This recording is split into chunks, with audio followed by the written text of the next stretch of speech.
Hey, it's Angie. I don't really have a lot to talk about today. Mostly, so I started a new project, and it is called Flannel Diaries. It is a blog site that I had started up 4 years ago. It was kind of just starting it off without much thought about what it was going to be, what kind of platform it was. Initially, it started out to be mostly just gender nonconforming information and things that I thought was interesting as a person who identifies as a butch lesbian, but nowadays the kids call it masculine of center, non-binary, gender nonconforming, all of the labels. I personally, I've always known myself to be more of the masculine leading butch lesbian. I don't really identify with that, the idea of American toxic masculinity, of aggressiveness and anger. I mean, of course, we all have a little aggressiveness and anger inside of us, but not to the point where it becomes so toxic, where you don't really think that it is healthy. You know, toxic masculinity is a problem. Masculinity itself is different, and we all have to kind of think about what that means when we're talking about femininity and masculinity, because it is social. They are social constructs that we have created. So folks who are cis male and cis female have these spheres that they supposedly exist in, so we all know where their place in the world is. And I have always kind of played with the idea of masculinity and femininity. Of course, growing up as a cis female, I had to deal with the idea that, you know, I was supposed to be a girl and act like a girl and do all the things that girls do or like or whatever that is. And really, what does that even mean? Because growing up, I was really kind of a tomboy, and you know, I would get all my brothers hand-me-downs, so then I just ended up like looking like a little boy growing up, and I was totally fine with that. So comfortable wearing my brother's hand-me-downs. You know, love to play in the dirt, ride my bike, do all the things that supposedly are part of the, you know, what boys like and what boys did. But you know, I played with action figures and not Barbies. You know, I played sports. I was good at sports. And so when I think about, you know, growing up and how that affects how we view ourselves in the world and how we're supposed to be in the world, I think is also toxic, because if we're trapped in these bubbles, right, these spheres of existence, it is very limiting, and it's limiting to ourselves individually, and it's limiting to our society as a whole. So I wanted to start this website really kind of exploring the idea of what it means to be, you know, masculine leaning butch lesbian, right? And not kind of, and also understanding the different spectrum, you know, of the binary, you know, like, how do I say this? Not necessarily like the gender spectrum, right? An identity and sexuality, and that those three things are in and of itself different, and our society likes to compound them and conflate them when actually they are three things that we should see as separate, you know, categories, right? So my blog will start it out with kind of this updates about, you know, 5 things that I know about this week.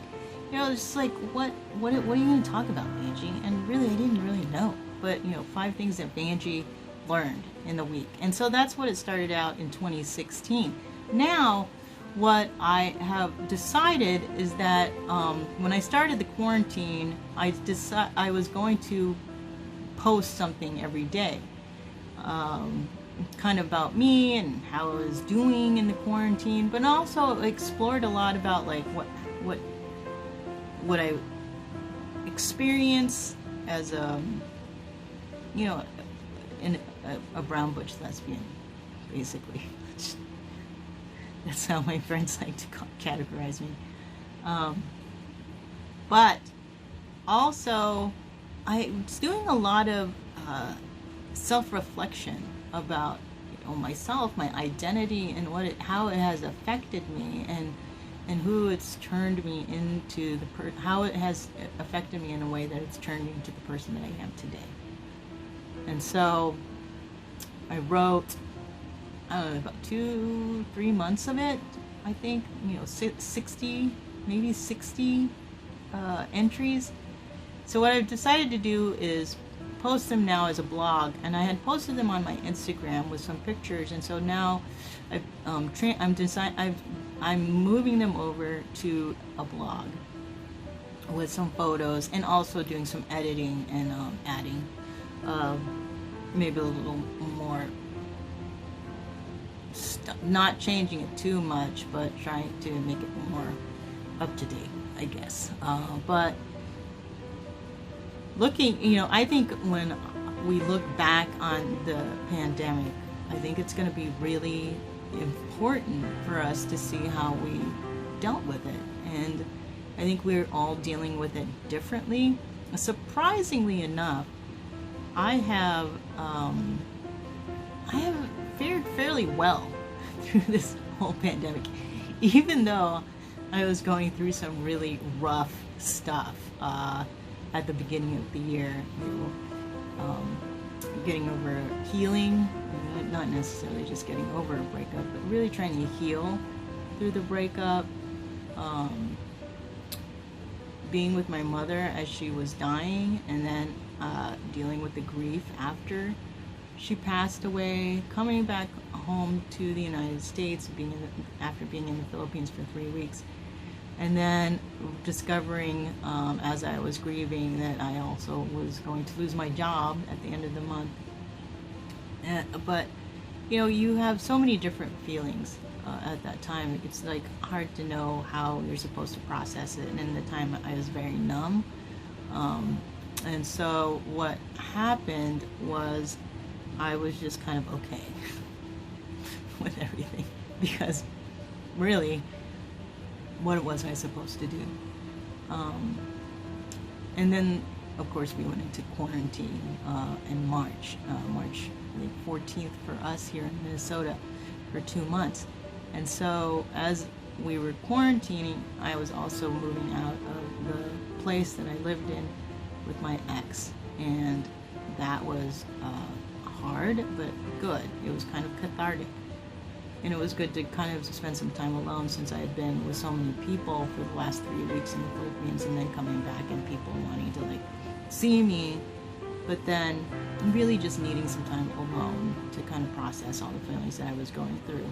And so after that, I decided that one of the best ways that I dealt with hard feelings was writing. And so I just started to write. And I had friends that reminded me about a blog that I had written 20 years ago, and how much they enjoyed reading it. And so I just kept writing every day. And now I want to share it with more people, because I think it's important for folks to see how other people are really just kind of getting through this. I mean, there's no perfect way of living through a pandemic. And if there is, I don't know who's doing it. I would love to know. I mean, I watch a lot of TikTok videos and YouTube, and I mean, everybody's just kind of figuring it out and stumbling along. It's entertaining to watch for the most part, but what I have discovered for myself is that we need some kind of routine, some semblance of normalcy, whatever that means for different people, because we're not going back to the way things were. This is it. This is our normal for now, and then we're going to move ahead and then make a new normal once we move out of this pandemic and try to recover and find ourselves again in post-COVID-19 life. So I'm excited about how this new venture is going to move forward. I also enjoy reading lots of lesbian romance novels. I don't know why, I just do. And I've read a lot of them in book form and also on Audible. And I have a list of those. And I might do some reviews on lesbian romance novels. I think they're entertaining. First of all, there's always a formula to all of them, and I think it's interesting when they try to change it up, because at the end of the day, they're only... Alright, I was interrupted. Going back to lesbian romances. So there are typically 7 stories that are told in all of the books, the story arc of the characters of how they go through some kind of challenge, and at the end of the day they discover who they are and they need to spend the rest of their life with this one person. You know, I'm thinking about this a lot, and I was wondering, God, I really would like more healthy examples of lesbian relationships. And a lot of these romances really kind of take the very typical heteronormative romance formula as we move forward. Like, I don't know if it always feels like there's someone that seems to be in some kind of dire trouble, and someone who needs the other person's help.